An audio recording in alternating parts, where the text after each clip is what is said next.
the NDC election between the 8 Moodop, Umladang, NDC Assembly Constituency. Certificate of election.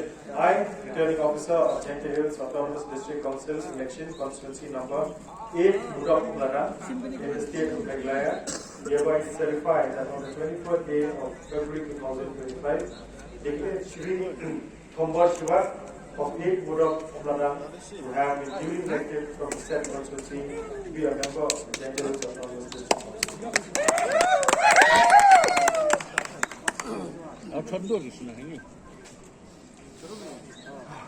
Aram tin, aram tin.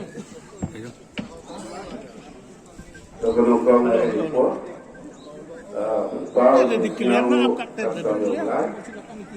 boleh yang dia boleh poin ini dia cerita job itu boleh kantam jadi nama kerja itu bayar dia nak jadi dia kerja jobi pada wanita kerja dia job tuan pulau itu boleh jual dia nama kerja di parti worker bola juga dia kerja jobi pada penpoy dari pulau mau wanita nasi kamu nak job boleh boleh. Di Thombor itu.